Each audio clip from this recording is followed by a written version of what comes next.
నమస్తే అమ్మా. రైట్ గురుమూర్తి గారు, ఇప్పుడు ఇజ్రాయెల్ గారు అసలు వైసీపీ ప్రభుత్వ హయాంలో బీసీలకు మేము ఏమేం చేశాము అనేది ఒక పర్సంటేజ్తో సహా చాలా చక్కగా వివరించారు. మరి మీరు ఇప్పుడు మళ్ళీ ఉన్నదాన్ని మళ్ళీ 34% చేసి సేమ్ యాజ్ ఇట్ ఈస్గా బీసీలకు అందిస్తున్నారు ఆ రిజర్వేషన్ అనేది. బట్ ఏంటి మరి ఏం చేయబోతున్నారు, ఏం చేస్తారు అనేది వైసీపీ ప్రశ్న. మీరు బీసీలకు మేము ఇంతగా చేశాం కదా, మరి మీరేం చేయబోతున్నారు అని అడుగుతున్నారు. అమ్మ, మీకు ప్యానెల్లో ఉన్నటువంటి మిత్రులకి, ప్రైమ్ 9 టీవీ వీక్షకులకు హృదయపూర్వక నమస్కారాలు తెలియజేసుకుంటూ, టీడీపీకి రక్షణ కవచం బీసీలు. నవమాసాలు మోసి బిడ్డకు తల్లి ఏ విధమైనటువంటి ప్రేమను చూపిస్తా ఉందో, అదేవిధంగా తెలుగుదేశం పార్టీ బీసీల పట్ల ఆ విధమైనటువంటి ప్రేమను చూపిస్తా ఉంటుంది. అదేవిధంగా బిడ్డ మీద తల్లికి ఏ విధమైనటువంటి ప్రేమ ఉంటుందో మరి బీసీల మీద కూడా అదే విధంగా ఉంటుంది. అదేవిధంగా బీసీలకు కూడా తెలుగుదేశం పార్టీకి రక్షణ కవచం. ఎందుకంటే ఈ దేశాన్ని అనేక మంది పరిపాలించారు. ఈ దేశంలో 150% పైబడి బీసీలు ఉన్నారు. ఉమ్మడి ఆంధ్రప్రదేశ్లో ఆనాడు 150% మంది ఉన్నటువంటి బీసీలు పైబడి ఉంటే వాళ్ళు ఏం చేసేవాళ్ళంటే ఆ రోజున వాళ్ళ వృత్తుల్లో జీవనం సాగిస్తా ఉండేవాళ్ళు. గీత కార్మికులు తాడి చెట్టెక్కి కళ్ళు తీసుకుని బతికేవాళ్ళు, యాదవ కులస్తులు పాలమ్ముకుని బతికేవాళ్ళు, నాయ బ్రాహ్మణ వృత్తి చేసుకునేవాళ్ళు, రజకులు వాళ్ళ వృత్తిని చేసుకుని ఆ విధంగా ఓన్లీ వృత్తులతోనే బతికేవాళ్ళు. వాళ్ళకి ఏ విధమైన విద్య గాని, వ్యవసాయం గాని, వ్యాపారం గాని, రాజకీయం గాని ఎలాంటి అవకాశాలు లేవు. ఈ దేశంలోనే మరొకసారి చెబుతున్న, ఈ దేశంలోనే మొట్టమొదటిసారిగా బీసీలకు స్థానిక సంస్థల్లో 20% వాటా ఇచ్చిన పార్టీ తెలుగుదేశం పార్టీ, అన్న నందమూరి తారక రామారావు గారు. ఆయన వచ్చిన తర్వాతే స్థానిక సంస్థల్లో బీసీలకు రిజర్వేషన్ వచ్చింది. ఆ విధంగా బీసీలు సర్పంచులుగా, ఎంపీటీసీలుగా, ఎంపీపీలుగా, జడ్పీటీసీలుగా ఈ రోజు వచ్చారంటే అది మహానుభావుడు అన్న నందమూరి తారక రామారావు గారు చేసినటువంటి సంస్కరణ. ఆ తర్వాత చంద్రబాబు నాయుడు గారి హయాంలో ఆ 34% పెంచుకోవటం జరిగింది. గత 5 సంవత్సరాల్లో వైసీపీ ప్రభుత్వం పరిపాలించినప్పుడు మరి 34% రిజర్వేషన్ 24% అయింది. ఆ రోజున హైకోర్టులో సరైన వాదనలు చేయకపోవటం వల్ల, సుప్రీంకోర్టుకి వెళ్ళకపోవటం వల్ల, బీసీలని పెద్దగా పట్టించుకుపోవటం వల్ల 10% రిజర్వేషన్ అంటే 16,800 మంది రాజ్యాంగబద్ధంగా చట్టబద్ధంగా వచ్చినటువంటి పదవుల్ని ఆనాడు మేము కోల్పోయామని చెప్పి ఈ సందర్భంగా మీకు తెలియజేస్తా ఉన్నా. ఇవాళ ఒక్క విషయం గుర్తుపెట్టుకోవాలి. బీసీలు ఆనాడు అన్న నందమూరి తారక రామారావు గారు స్థానిక సంస్థల్లో రిజర్వేషన్ ఇచ్చి ప్రోత్సహిస్తే, ఆ తర్వాత వచ్చినటువంటి చంద్రబాబు నాయుడు గారు ఆ రిజర్వేషన్ పెంచటమే కాకుండా ఆయన ఒక ఆలోచన చేశాడు.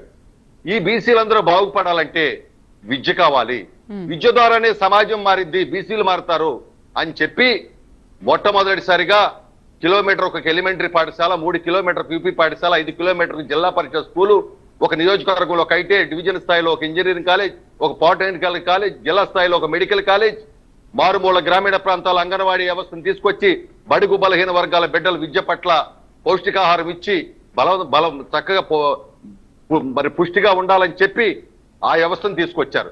అంతేకాదు ఈ దేశంలోనే మొట్టమొదటిసారిగా బడుగు బలహీన వర్గాల బిడ్డలని విమానం ఎక్కించి విదేశాలకు పంపి విదేశీ విద్య ఇచ్చినటువంటి నాయకుడు నారా చంద్రబాబు నాయుడు గారు.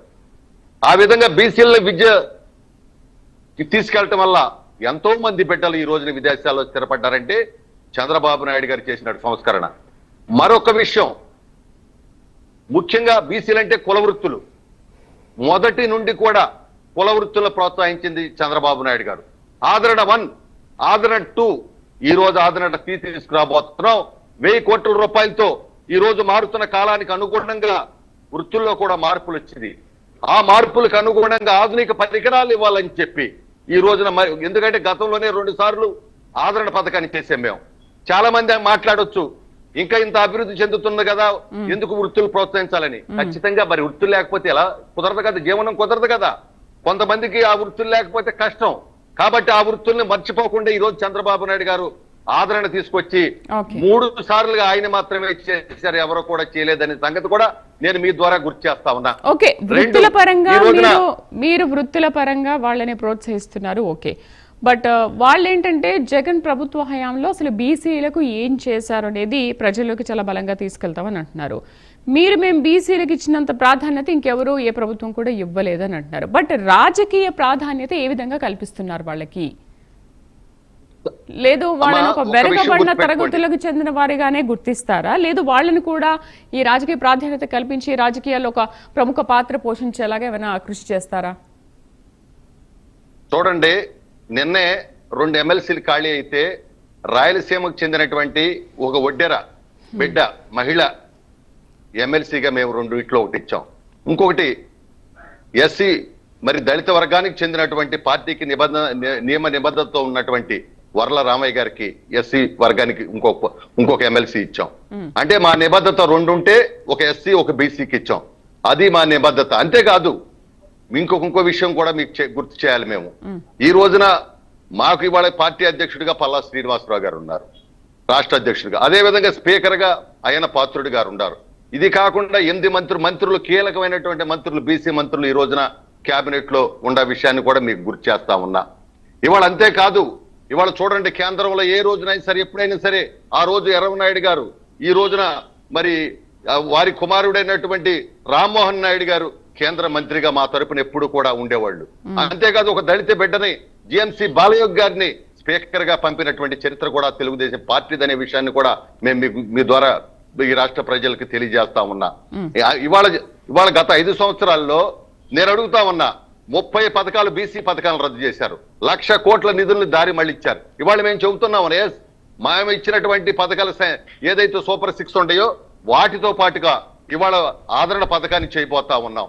దాంతో పాటుగా ఇవాళ నేతన్నలకు 25,000 ఇచ్చాం. అదే విధంగా మరి ఏదైతే మరి ఈ యొక్క బీసీ బిడ్డలైనటువంటి మరి అగ్నికుల క్షత్రియులు ఎవరైతే ఉన్నారో వాళ్ళ మరి వేట లేని సమయంలో వేటకు ఆ రోజు 10,000 ఇస్తే ఈ రోజు 20,000 రూపాయలు ఇచ్చాం. అదే విధంగా నాయ బ్రాహ్మణులకు కరెంట్ ని ఇచ్చేదాన్ని పెంచడం జరిగింది. అదే విధంగా చేనేత వర్గాలకి మరి 200 యూనిట్లు మరి మగ్గానికి మరమగ్గానికైతే 400 యూనిట్లు ఇచ్చాం. అంతేకాకుండా ఇవాళ గోడ కులస్తులు ఎవరైతే ఉన్నారో 10% ఇవాళ బ్రాందీ షాపుల్లో గానీ బారుల్లో గానీ మరి వాటా ఇవ్వటం జరిగింది. ఈ విధంగా ప్రతి కులాన్ని గుర్తించి మరి వారికి ఆర్థికంగా చేయూతనివ్వాలని చెప్పి ఇవాళ పెద్ద ఎత్తున వారి కోసం సహకారం చేయబోతా ఉన్నాం. అంతేకాకుండా ఇవాళ కీలకమైనటువంటి మరి ఏదైతే నామినేటెడ్ పదవులు ఉన్నాయో ఆ నామినేటెడ్ పదవులన్నీ కూడా ఇవాళ బీసీలకి మేము ఇచ్చాం. అంతేకాకుండా ఇవాళ పార్టీ పదవుల్లో కూడా 50% ఇవాళ తెలుగుదేశం పార్టీ ఇవాళ మరి బీసీలకి మరి పెద్దపేట వేసినటువంటి విషయాన్ని కూడా మీ ద్వారా తెలియజేస్తున్నా. ఈ విధంగా ఎందుకంటే ఎప్పుడు ఎన్నడూ చేయని విధంగా ఎవరో మాటలు చెప్పడం వేరు, చేతలు చేయటం వేరు. ఇవాళ మేము నిధులు ఇచ్చామా లేదా అనేది ఇవాళ మాకు ఖచ్చితంగా మేము ఆత్మవిమర్శ చేసుకుంటాం. ఖచ్చితంగా బీసీల పక్షాన ఉండి మేము ఖచ్చితంగా పోరాటం చేయాల్సినటువంటి బాధ్యత, వారిని కాపాడుకోవాల్సిన బాధ్యత తెలుగుదేశం పార్టీ ఇవాళ కూటమి ప్రభుత్వం ఎవరైతే పవన్ కళ్యాణ్ గారు కావచ్చు, చంద్రబాబు నాయుడు గారు కావచ్చు, బీజేపీ నాయకత్వం కావచ్చు, ఇవాళ ఉమ్మడిగా వెళ్తా ఉన్నాం.